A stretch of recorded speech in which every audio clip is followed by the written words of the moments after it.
viewers, today we have with us the Deputy Chief of Mission Israel Embassy here in Delhi, Faris Saib. And you welcome to ETV Bharat. Thanks for joining us. And Thank you very for much. This conversation. Of course, straight up, let's talk about the West Asia crisis, the tension that's escalating there. First was the Gaza situation. It's been a year. And now, of course, the Lebanon situation. How do you view this? What is Israel up to? And is there any, a very crucial question would be like, what potential pathways to exit or, for the de-escalation of tension between Israel and Lebanon, for that matter? Your take on that? Well, you started mentioning the conflict with Hamas in Gaza, and our stand there is very clear. We still have 101 hostages held by Hamas, and till we don't have our hostages back, and till we are not sure that Hamas won't have any more military capabilities, the war against Hamas won't stop. This is clear. As you all know, since October 8th, Hezbollah decided to join the terror effort of Hamas, as both are Iranian proxies, and started launching missiles over Israel since October 8th, without any provocation from Israel. We haven't initiated anything against Hezbollah at that point, and then they started to do that, joining the effort of all the proxies. Of course, add to this the Houthis in Yemen, and add to this the militias in Iraq, and you got like a multi-front war against Israel that started the same day. We decided, because we wanted to concentrate on releasing our hostages, on the conflict against Hamas, that we are not going to respond with all our power against Hezbollah. And since October 8th, Hezbollah is launching missiles almost daily over Israel.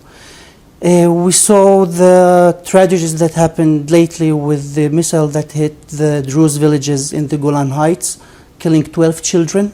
Unfortunately, personally, 5 of them are related to my family. And then Hezbollah started firing on Israeli citizens, and not only on the north, where we try to tolerate it. We have almost 80,000 Israelis who are outside their houses, and we want them back. So the question is not where we are taking this. The question is, what's the end game of the other side of Hezbollah, where they want to take it. We don't want this war. We don't want this war, especially not with Hezbollah, especially not against Lebanon. We don't have anything against Lebanon. On the contrary, we see Lebanon as a neighbor. Personally, I think a peace with Lebanon makes sense for many reasons, but it won't happen with an Iranian proxy in Lebanon right now. I really hope that the situation will de-escalate, that the other side will understand where this thing is going, and they will step back actually to the United Nations Resolution 1701 that state that Hezbollah need to be on the Litani, far from the border with Israel, and the legitimate Lebanese army will take control on the south of Lebanon. This is where we stand now. So you mentioned about the Gaza conflict. It's been a year now. So where are we heading? What is the way forward? Probably I would ask you. And what is the Israel government up to when it comes to the Gaza conflict? Is there any, of course, pathways to de-escalate the tension? Are we going to see any kind of peace prevailing for that matter? Because the international community is really concerned about the situation, because there are a lot of geopolitical implications rising out from this particular conflict. So your take on that? How can we talk about peace when you still have hostages? When you still have a terror organization who's still in control and is still... You know what? They don't have only 101 Israeli hostages there. They are actually holding the local population, the Gazan population, as hostages, using them as human shields, using them to protect their assets, what's left of their assets. We can't talk about peace now until the moment that we understand that on the other side, Hamas doesn't exist as an organization, as a power. After that point, we can start discussing what will happen the day after. the involvement of international community, the involvement of moderate Arab countries, the involvement of a moderate Palestinian leadership. There are many things that can be done, but it won't happen without those two elements: having our hostages back and eliminating Hamas as a terror military power in Gaza. Okay. Coming to the second question, of course, let's talk about the India-Israel relationship. Sure. How do you see the relationship going forward with a lot of changes? Of course, there has been a shift in the geopolitical situation currently. How do you see the India-Israel relationship, and how do you plan to cooperate further? One of the reasons that I applied to this position as a DCM is because being an Israeli diplomat now in India is a great opportunity, because we are discussing, we are having conversation with our Indian counterparts on almost all levels and in so many fields. Since I arrived here, just less than 2 months, I had the opportunity to meet people who are handling the technology and startup scene here in India. Of course, the classical fields of agriculture and water, and now we're talking about health and cooperation between academies, the connection between people to people. That is very important. Both countries have a vision of the future. Now that India is, let's face it, it's not the India of 30 or 40 years ago. It's a nation that went to the moon. We also tried. But of course, we have so many fields that we can cooperate in. I'm talking about trade and economy. We are talking about strategic project. Of course, connectivity is very important for both of our countries. Both countries experienced, unfortunately, terrorism, but on the other hand, we also experience very good relation with other nations around us. We all want to see peace happening in our region, but with the reality that we have now, we always check which kind of new fields we can discuss together. I think that the next step with India should be translating all the dialogues that we have, all the positive energy that we have between our countries into reality, more agreements in more fields, and I think that the future of our country is very bright.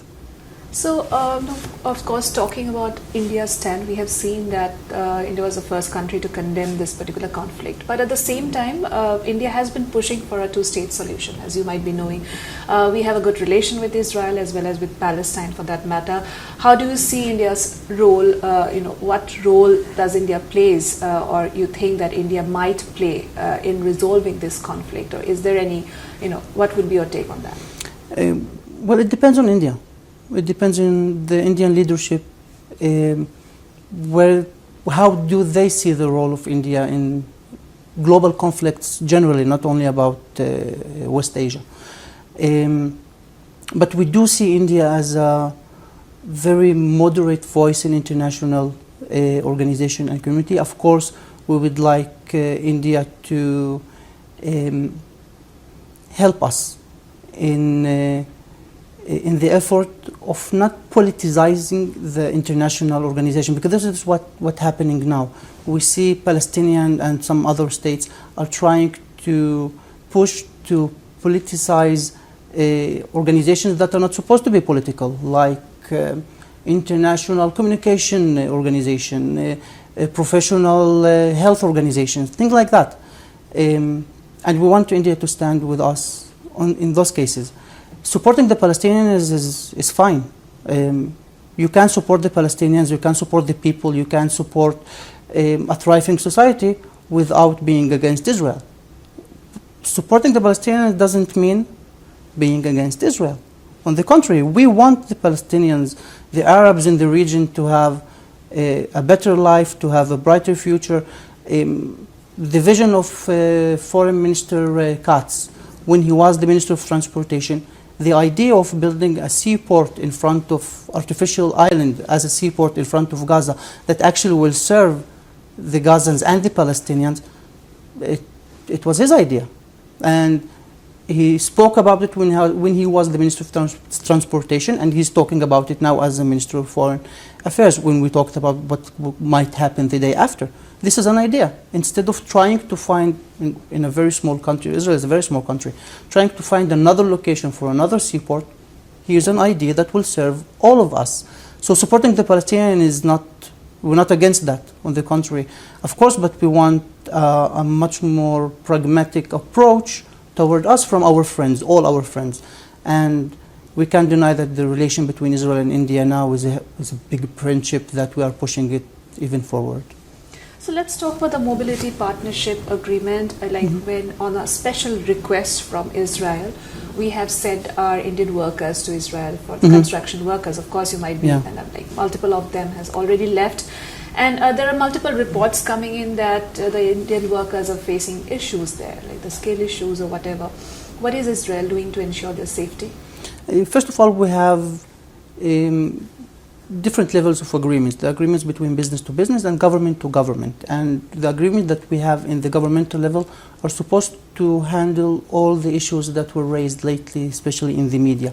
Of course, there are some exaggerations about that. The Indian workers that came to Israel, many of them are high level.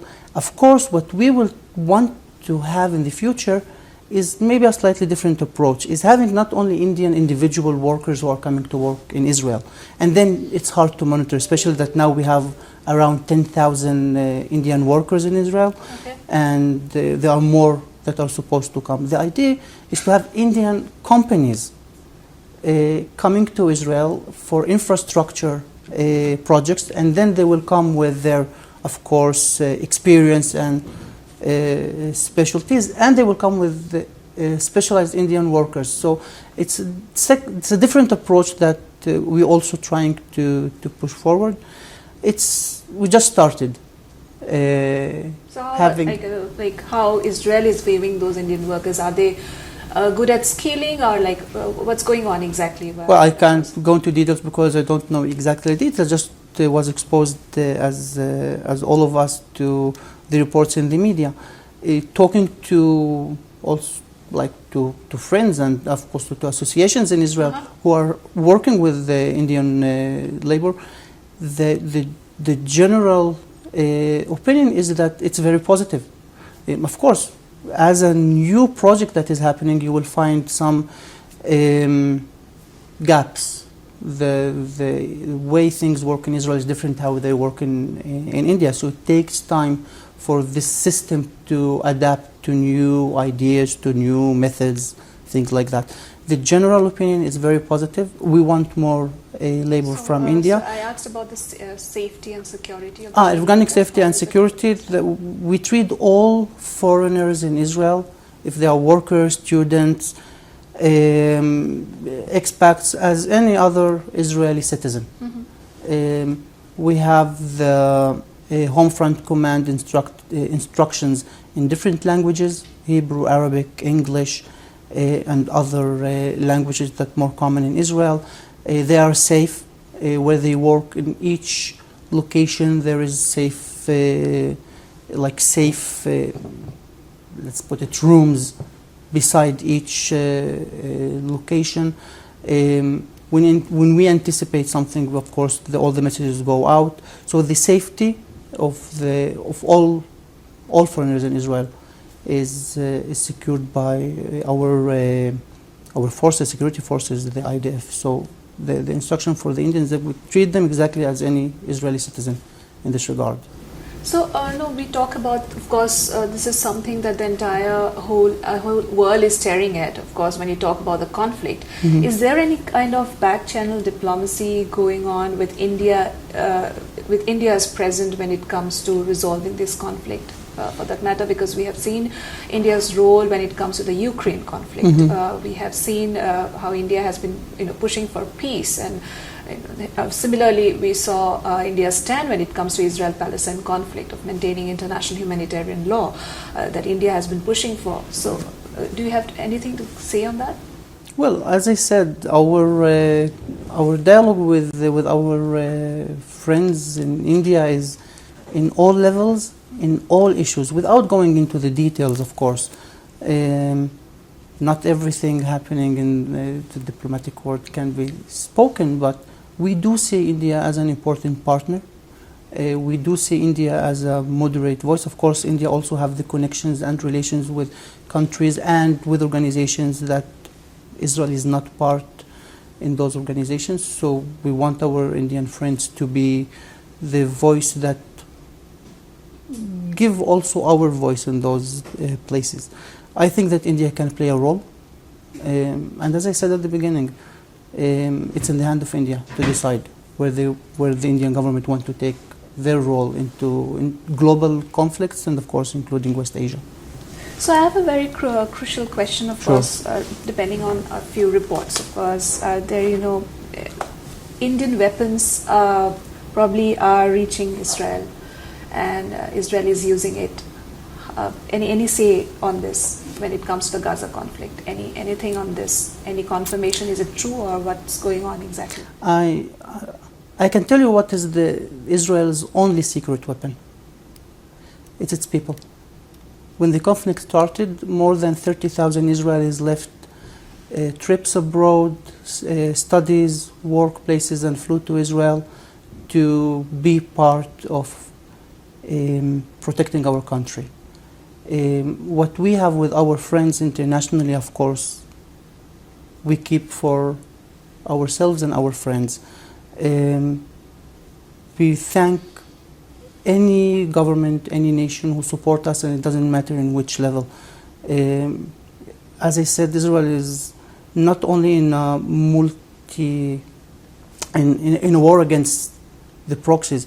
We have also a huge international campaign in international organization against us, and there we need our friends. We have a media and social media campaign against us, and here we need the assistance to our friends.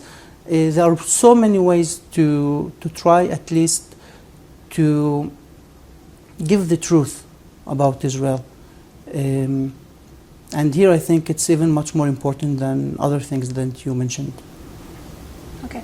So it'll be very much useful for our viewers to just tell us, maybe you can give us a brief as to how this tension escalated, how the conflict started between Israel and Lebanon, and also, of course, so can you give us a brief as to how the conflict evolved, and what are the geopolitical implications when it comes to Israel's relationship with the neighboring countries? We have a very strong two peace agreements with Egypt and with Jordan. With all the challenges that we have, of course, we have disagreements in certain issues, but still those two peace agreements are very important to us. In the past, we spoke with the Syrian government about having a peace deal, and of course, everything collapsed, especially after the Arab Spring in 2011. So if there was any chance before that, the region changed then. The peace with the Jordan and Egypt survived many challenges, and it will keep going on because it's important for all of us. So even within this conflict, we see of course, with the criticism and with the discussions that we have, still also Jordan and Egypt stand behind the peace agreement and protect it the same way that we are. This is important for all of us. We really hope that when this conflict de-escalates, we will have back the discussion with Saudi Arabia, connecting the entire region with the Emirates, of course, that also, again, with the disagreement in certain issues, we still have very strong connection and relation with the Emirates and Bahrain, with Morocco as well. Peace in the region is something that we are not only wishing for, we are working in maintaining it and enlarging what called the Abraham Accords and the peace process. It's important to us. This dynamic is supposed, and we really hope that will help in maintaining the stability in the region. But we have a very strong side that is pushing to the other side, and this is Iran. Iran has an ambition in the region. Their ambition is partly religious, pushing the revolution, the Shia Khomeini revolution, into the Sunni world, even before Israel. Sometimes I think that Israel is just an excuse to Iran to radicalize the Sunni world for their own interest.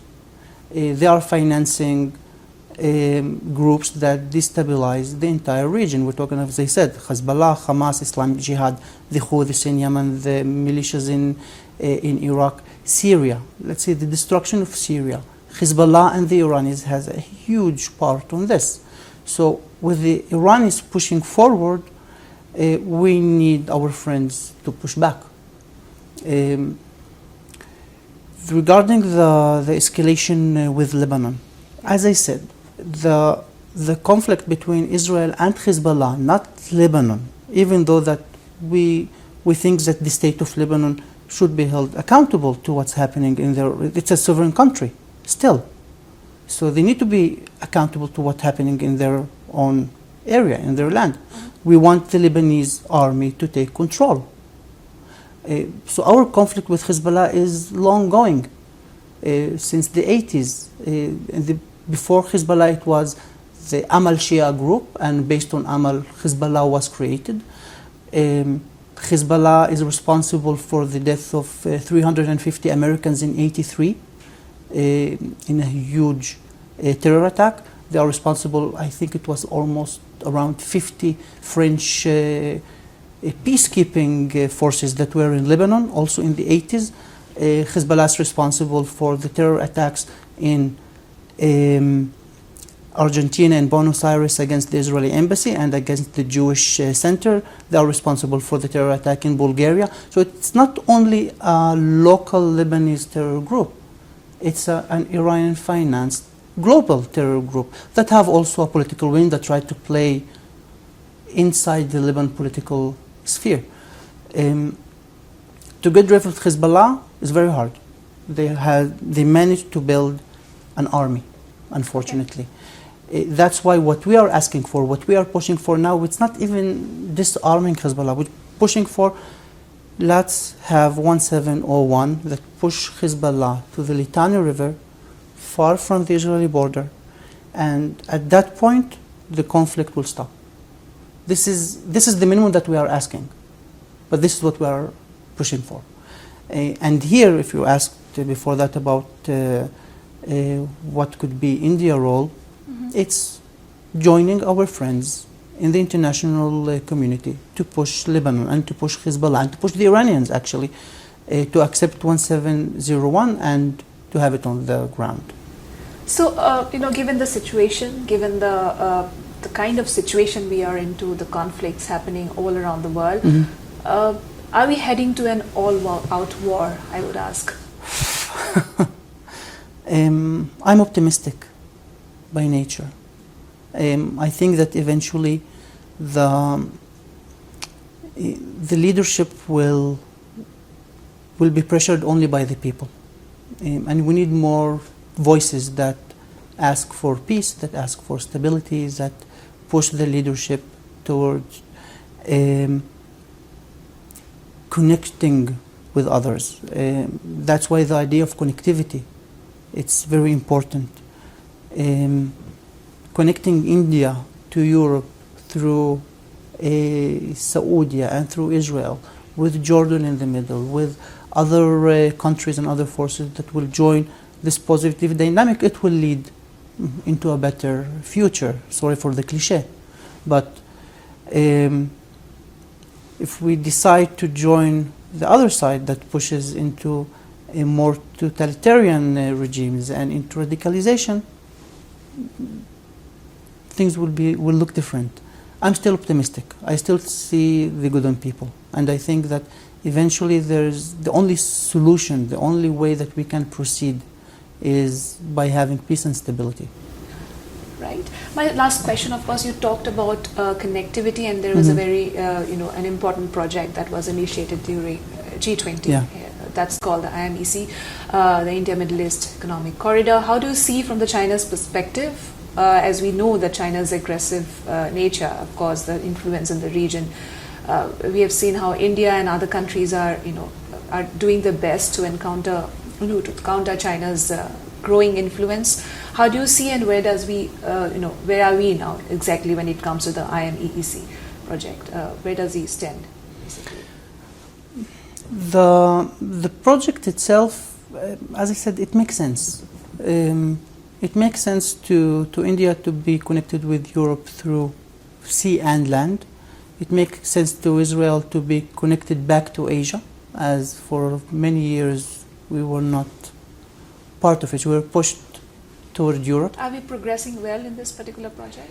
There are a few things on the ground, but I think that nothing will happen at the moment till the leadership will take the decision to take it forward. And of course, we need some kind of de-escalation in our region. We are very sincere about it. We understand this. We do want this project to proceed. We do want our neighbors to be part of it. We do want India to lead it as well. It's important for us that India will be one of the leaders of this project. It will contribute to really connecting the two regions and not only keep it as a very nice dialogue between countries. India has a very crucial role to make this project, doable. As I said, I'm optimistic. We as Israelis, optimism is something in our nature. That's why we thrive despite everything happening to us. So I want to stay positive, and I want to see this project, at least during my 3 years here in India, happening, or at least starting to be on the ground. Any say on the current India-China relationship, of course, when it comes to China's, I have already mentioned. Any take on that? Any comment on this? I think that India now has a harsher neighborhood than it was a few years ago. And as the biggest democracy in the world, India has a stand, especially again when it comes to totalitarian regimes like we have in some countries here in the neighborhood. And I think that in this case, India needs to be the moral campus of the region.